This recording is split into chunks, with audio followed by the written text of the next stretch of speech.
Hey, welcome to That One Time, the place for unforgettable moments and stories worth sharing. Funny, touching, surprising, just like life itself. Grab a seat, get comfortable, and let's dive in.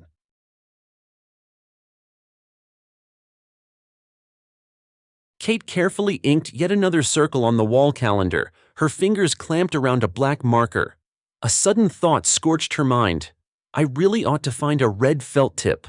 What a joyful milestone is coming, and here I am marking it in funereal black.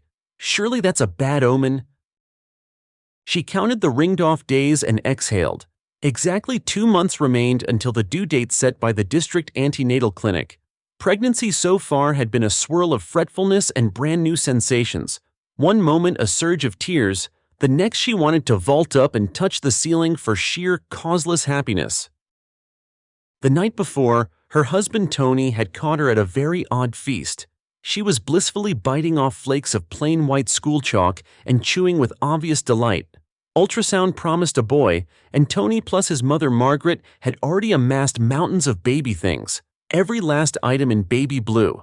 Who dreams up these silly rules about dressing infants by color, Kate thought.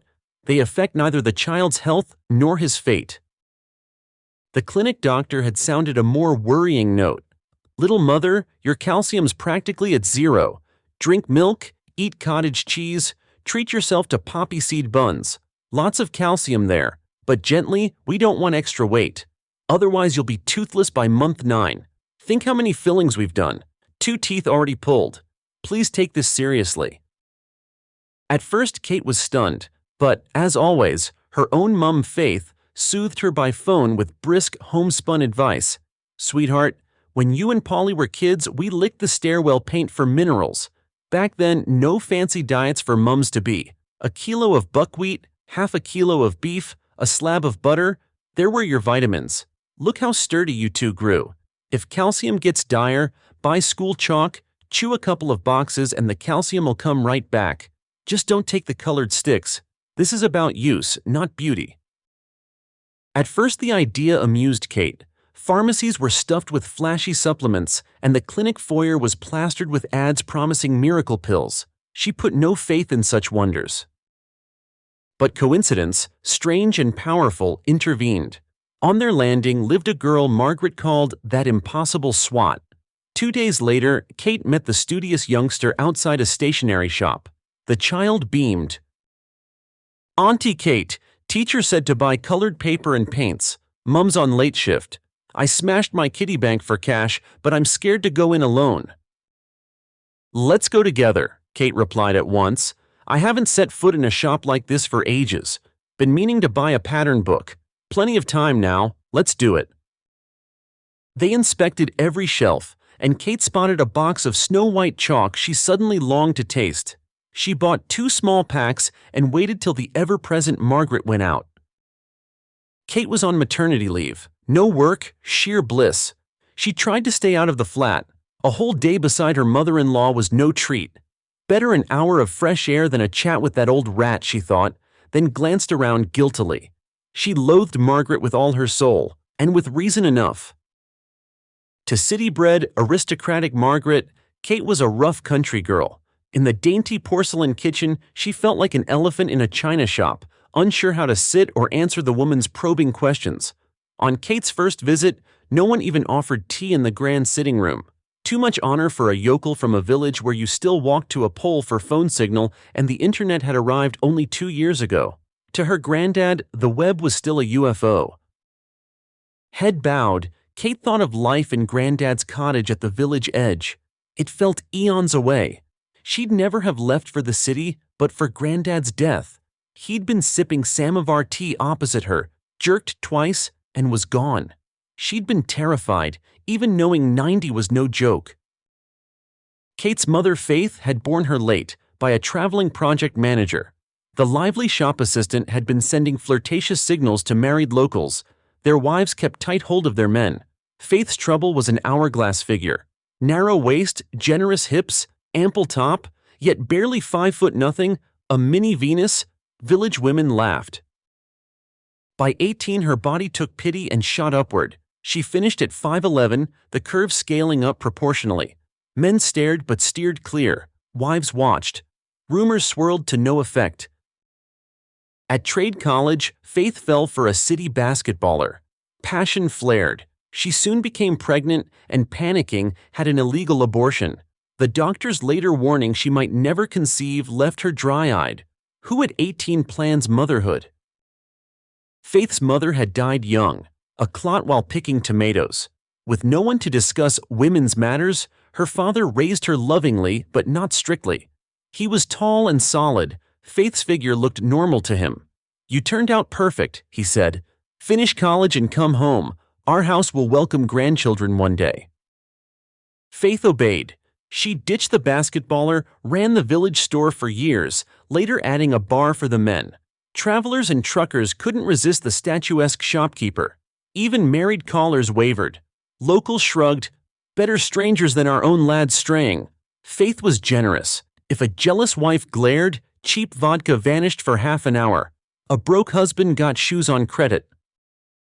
Kate's father, Leo, was short and slight, but wooed women effortlessly. Seeing Faith behind the counter, he froze, then recited beautiful poetry, likely his own. He lavished her with orchids, French perfume, Belgian chocolates, took her to the seaside. But he was married. His wife lived luxuriously in the capital and ignored his escapades. When Faith fell pregnant, Leo vanished. Faith and her father rejoiced. Another child in the house. Leo was a crisis manager, raising any enterprise from ruin before disappearing. After he left, no trace was found. Was he ever real? Villagers mused. So Kate was born when Faith was 40. Mother and granddad doted on her. Then came the unexpected. A German engineer installing fertilizer plant kit fell for Faith. 2 meters tall, red-cheeked, hands like sledgehammers, perfect Russian. One day he lifted Faith by her fur collar clear of a slushy puddle. People gasped. "Pragmatic," he said. "Come to Germany. I own a sawmill in the Alpine foothills. You'll have it all. A chalet, mountain air. Your daughter stays in Russia." Granddad said, "Go if you love him. Kate will stay with me." 2 years later, Faith bore a son, Paul, but the thrifty German allowed only Christmas gifts to Russia. Phone calls, later Skype, were fine, so Kate, by then in the city, kept in touch. Villagers smiled kindly at Kate. She resembled Faith, only smaller. "Kate, you belong in city drama school," they said. She laughed.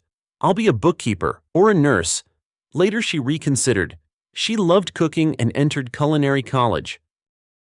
One night, glad that Margaret was visiting a friend, Kate sipped tea when the doorbell rang. Odd, Tony and Margaret had keys. On the landing stood the SWAT's mother. "Kate, come down." Margaret collapsed after a phone call, right on the bench. Neighbors waved smelling salts. Margaret opened her eyes, fixed on her daughter-in-law, and whispered, "Disaster, Kate." Tony fell from the sight, dead. Colors swam. Kate clutched her belly and sank onto the curb. Voices came through cotton. "Move! Emergency!" And the wife, "She's about to deliver from shock." A sting. Darkness. She woke 3 days later. Tony was already buried. The doctor said they'd barely saved the baby. Margaret was in cardiology. Tony had been buried in a closed coffin. The firm arranged everything. Why had he gone to the 25th floor? Safety gear was fine.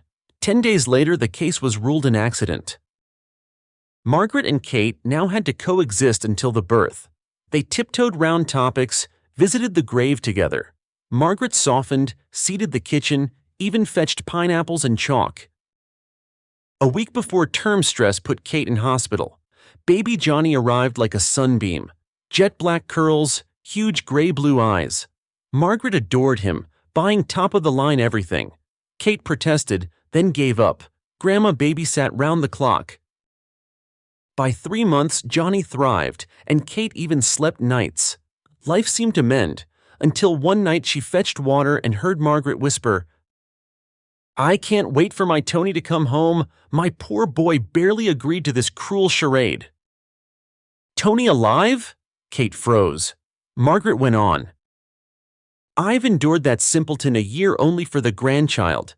Did you see her chubby cheeks? Can't dress or style herself. Only good at cooking. I've arranged references. They'll say she stole food and drink. Her mother's in Germany, granddad's dead. Kate remembered Tony's tenderness. Could he have acted a year, waiting for the birth? Resolution formed. Flee to granddad's house. That night, while Margaret slept, Kate packed essentials, left the luxury kit behind, slipped out for the first bus. On the bus, Tony mulled over his mistake. Cold, perfect Liz, Margaret's dream choice, could bear no children and was soulless. He thought of warm Kate and their son. Where were my brains agreeing to this? At the village house he hesitated, but Kate stood on the porch holding Johnny. "Kate, darling, forgive me, let's start over," he pleaded. She turned. "You're mistaken. This is another man's son." She invited him to stay the night for safety, proposed a DNA test next day. Shocked, Tony left into the dark. Kate, relieved, realized she'd finally spoken truth. Johnny was Raven's, Theodore's child. That year-old encounter replayed. The hen's party, the rock band in leather, Raven buying her leggings when her tights tore, the unexpected night that made Johnny. Raven, real name Theodore, had vanished on tour, leaving only a bittersweet memory. Back in the village, Kate found a letter from Granddad with 2 5,000 ruble notes. "Buy yourself something," she cried. A local dairy plant needed a part-time cook and let her bring Johnny. Life steadied. She did the DNA test, not Tony's child. Margaret raged. Tony rented a flat, silenced his mother. The divorce was swift, painful. Only Johnny brought joy. His curls urged Kate on. Theodore sat in his penthouse office a year after graduating top of his law class. The long black hair, leather and studs were gone. The guitar gathered dust. Friends from the band had families now. Occasionally he strummed and remembered the tours, and the vanilla donut he'd never forgotten. Irene had married her drummer. They had twins. She'd told Theo that Kate had married, had a son, and moved. Theo's secretary reminded him of a corporate party. He winced. He hated such gatherings. Duty called. At the event, a restaurateur friend praised the catering. "Where did you find this gem? I've never seen appetizers like these." "From the provinces," the restaurateur said and phoned. Moments later, she walked in. Kate. Theo's heart lurched. She didn't recognize him in the tailored suit. The party ended. Kate hurried home. Johnny was with the neighbor. Outside, Theo caught her hand. "Kate, it's me, Raven." She trusted her heart, not her eyes. After Tony, she'd stayed faithful to the memory of this rock musician. Walking her home, he said, "I'm Theodore now." At the entrance, she halted. "You have a son, Johnny. He's 5. Decide if you'll be Dad or Uncle Ted." The lift ride was silent. Johnny burst onto the landing, huge dark eyes assessing the stranger. "Hello, son," Theo said softly. "Let's go inside.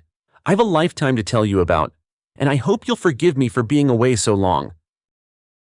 High above, 2 once parallel lines quietly converged, witnessed only by 3 people: a black-haired man, a black-haired boy, and a pleasantly plump woman who still smelled faintly of vanilla.